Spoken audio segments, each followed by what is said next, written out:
Hey, so lately I've been thinking about doing a rankings video, and then I thought about doing a Legend of Zelda video, until the conclusion that I came to was to do a video ranking the different items in the Legend of Zelda.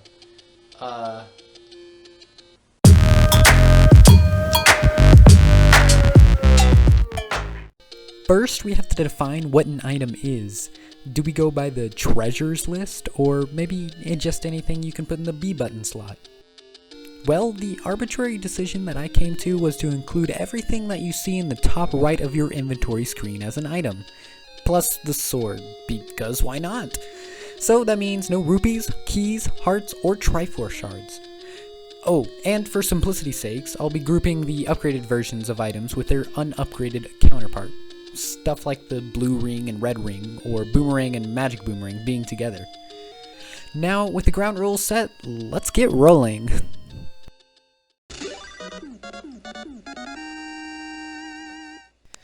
At dead last, we have, surprising no one probably, food.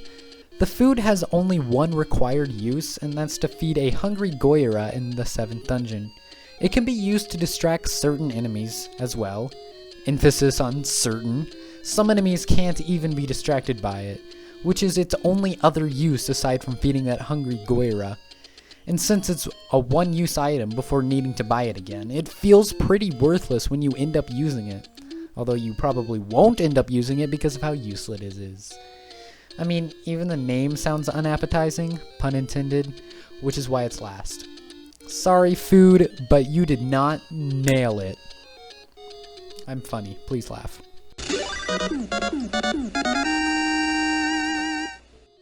Next, in 15th place, is the letter.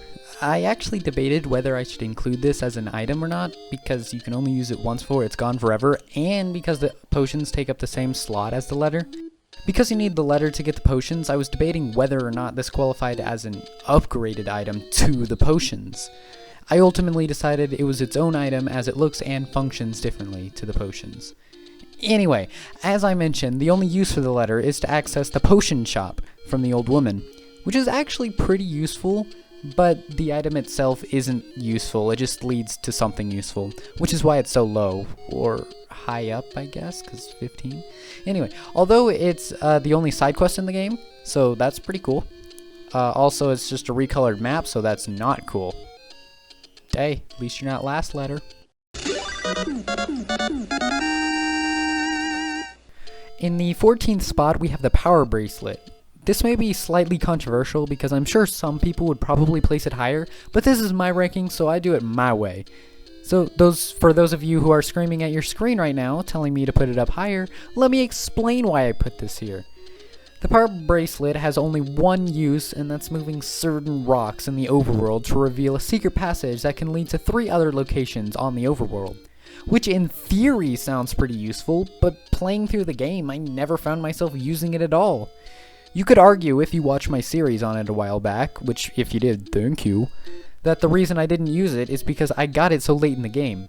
But when I came back to play the game again for the No Sword challenge, I got it much earlier and still didn't use it very much.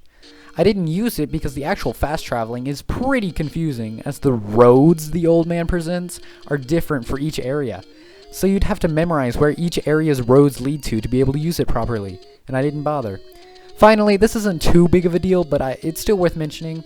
The Power Bracelet is hidden in a very arbitrary spot under a random statue. Again, not too important, but come on.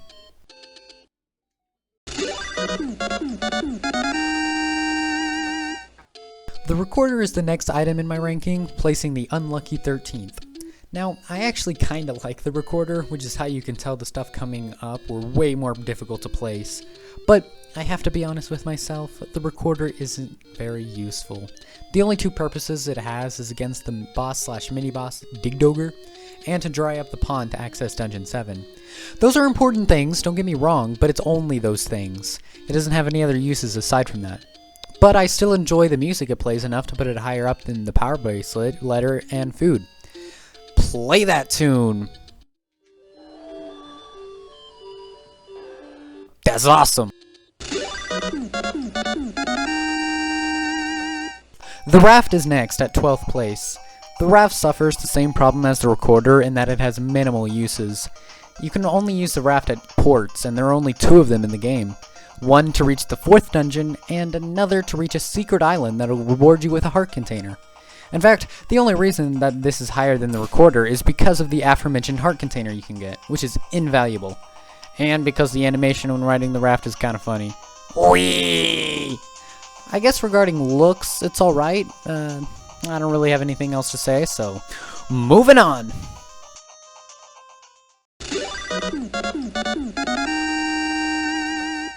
'11th place has another potentially controversial placement, as I put the Boomerang and Magical Boomerang in it. But just as I said for the last possibly contentious placement, let me explain my reasoning. While I would agree that the Boomerang has a lot of uses, and the Magic Boomerang even more, it kind of loses its use after the first few dungeons. Using it against bats is pretty useful early on, when you don't have any other long-range weapons, and its ability to stun enemies is also pretty good early on. But the 2 problems with it that made me place it so high, or would it be low, on the rankings, is that 1, you get other long-range weapons later on, namely the Magic Rod, and 2, the amount of enemies you can stun becomes more limited the farther you get in the game. Like, in the first couple of dungeons, you use it and it doesn't feel like a bad choice of an item, but the further you get in the game, the more you feel like it is a bad choice of an item. Thankfully for the Boomerangs, we're combining the different upgraded forms of items together with the regular. The regular Boomerang would have been a lot lower. You got lucky this time, Mr. Boomerang.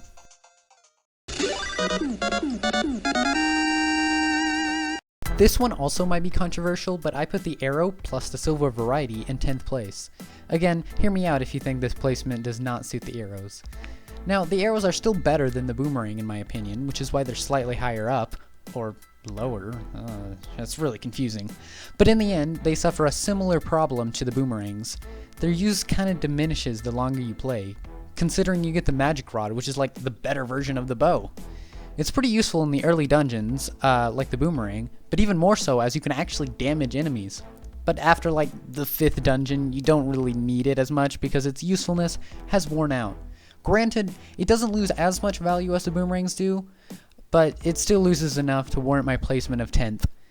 You still need the silver arrow to defeat Ganon himself, and the arrows are pretty effective against Pole's voice, as I found out pretty late in my playthrough. But that's not enough for it to be any more than the top 10.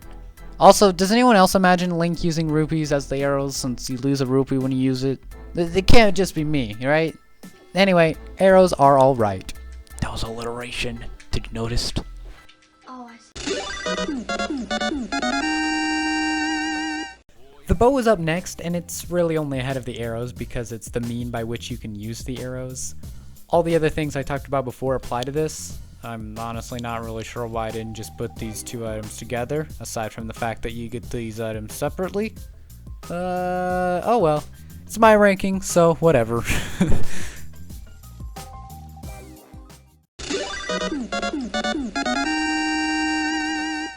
Climbing up the ranks is the candle and red candles, right smack in the middle of the rankings.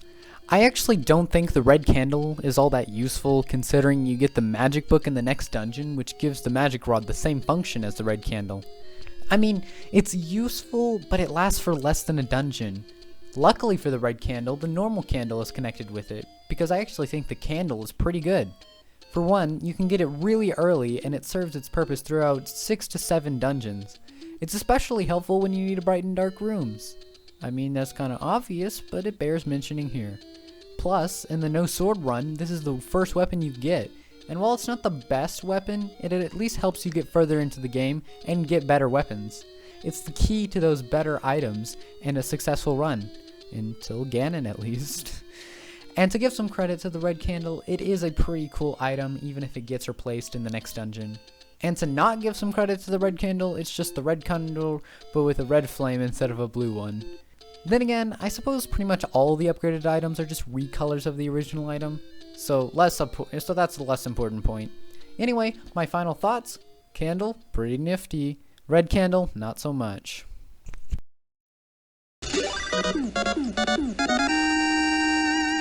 The life potion and second potion, yes, that's its name, come in at 7th. The life potion does exactly what you'd expect. It gives you life. Specifically, it refills all your hearts, allowing you to be at max health. The second potion is just the life potion, except you can use it twice before it's gone. These are the items I was wondering if I should put them in the letter together. I hope you'll agree with my decision not to. Anyway, these items are extremely useful in pretty much any circumstance because you never know when you might run low on health. I always carry one of these potions on me when I can because of their helpfulness. They're not even that expensive. One good example is when you're fighting Gliok, or any boss for that matter. Once you use that potion and you're at full health, you can shoot beams out of your sword, making Gliok a whole lot easier. I'm not sure what else to say about them. They're just useful, I suppose.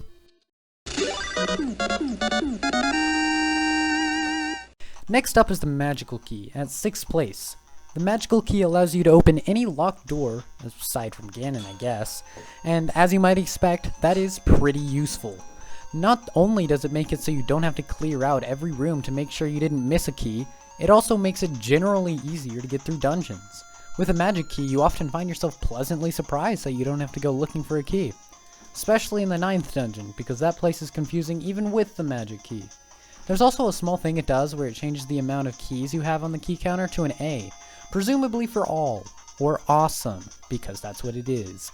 It even looks pretty good, kinda like a lion. The only downside is that you get it pretty late in the game, so it's not as effective as it could be. But it's still amazing, which is why it's up so high.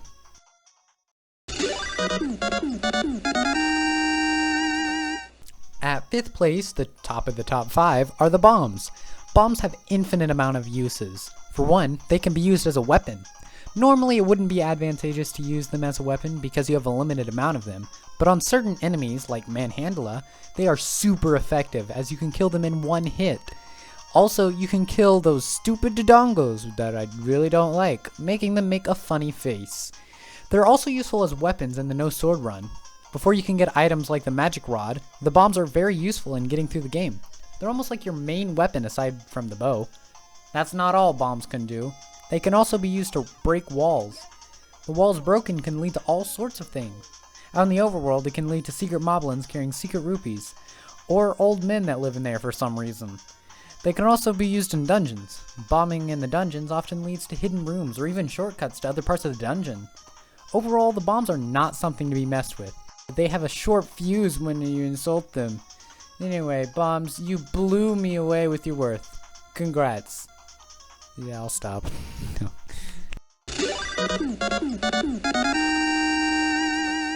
In 4th place, we have the sword, which includes the white sword and magical sword. Now, the sword alone is pretty good as it's your main weapon throughout the game, but with the better white sword you can get and the even better magic sword, it's pretty friggin' awesome, as you can tell because it's so high up on the list. I mean, you can hit pretty much anything with that sword. You can hit that, not that, and that. And I mean, think of the way you get each sword.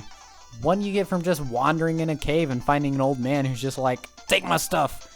Another is hidden under a grave, which is a little weird now that I think about it. But these swords are a good example of the game's magic. The magic sword especially makes you feel extra powerful. Plus, the magic sword isn't just a recolor of the wooden sword, although the white sword is. The only reason it's not higher is because it's not exactly helpful in the no sword run of the game. Oh, that was a joke. Did you get it? Yeah, okay. I'll see myself out. We've reached the top of the top 3, and as the honorable bronze medalist, we have the blue ring / red ring. This one might be more of a preference thing because I feel like defense is more important than offense, because in all honesty, I'm not sure whether the sword should have gotten this place or the rings, but that's what ultimately decided it. Also the fact that I feel like the sword is too obvious, so I wanted to spice things up a little. Anyway, the blue ring halves the amount of damage you take, and the red ring halves the amount of damage on top of that. They also change your cloth's color to white and red. Why not blue for the blue ring? I don't know, maybe a game limitation. But it's still a nice touch nonetheless. While the red ring you get in the last dungeon, meaning you don't get too much time to use its full potential, the blue ring you can get before you even start the first dungeon, provided you collect 250 rupees before then, which is tedious, but it's an option. I don't think I got it until after the 3rd dungeon, so I'll just assume for simplicity that that's when you're supposed to get it. That would mean that you have 5 dungeons to see its worth, and after 5 dungeons, those half hearts you're saving really add up. I really do like defense items in games, so I might be biased, but I really like the blue and red ring, which is why they're up so high. As the even more honorable runner-up, we have the Stepladder. Now the Stepladder is freaking awesome. It allows you to move 1 tile beyond edges or water. That honestly doesn't sound too cool if you don't know the game, but trust me, it's pretty sweet. It can allow you to travel across gap spaces on the more funky tiled rooms and dungeons, which makes travel more convenient. It saves a lot of time and it's just so good. It also lets you get to secrets such as full heart containers. Since you get it about halfway through the game, it means you get to enjoy it for a solid half of the game. Just because of its continued convenience and worth makes me put it pretty high. Like, it never loses any of its usefulness the longer you play like the Boomerang does. And it doesn't have the problem of being replaced by something better like the candle or bow. It's just unique and practical enough that it never feels like it's not worth it. Granted, the design is kind of basic, but 1, it's the NES, and 2, that basic look sort of adds to the charm. I like this item a lot, as evidenced by me putting it 2nd place, but I think there's one item that tops it. Segue to... At the very top spot, the number 1 of them all, the most honorable placement of 1st, is the magical rod. You might have realized that this was coming if you were paying attention throughout the video. I kept mentioning how I think the magic rod is better than whatever the item I was talking about, and all that talking up of it would lead you to believe that I would probably put it up high. And indeed I did, and 1st, no less.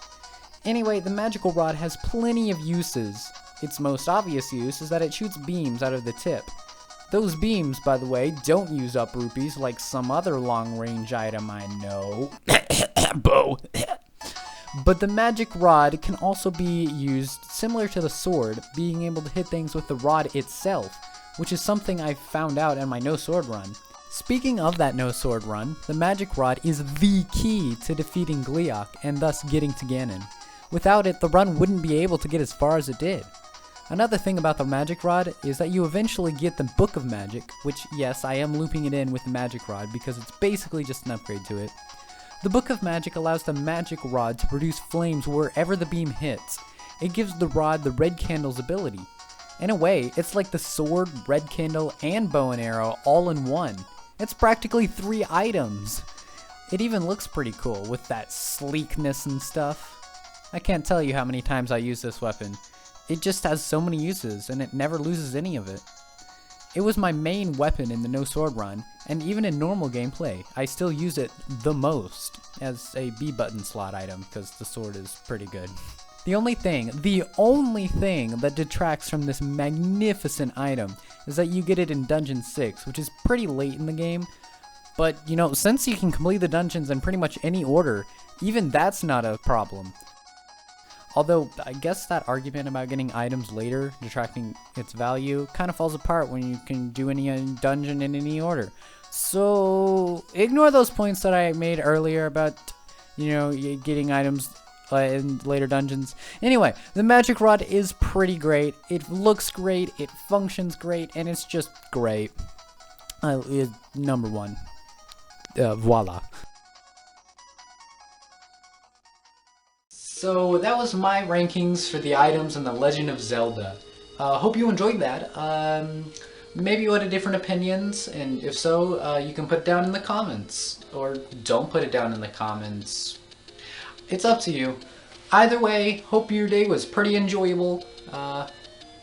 Bye!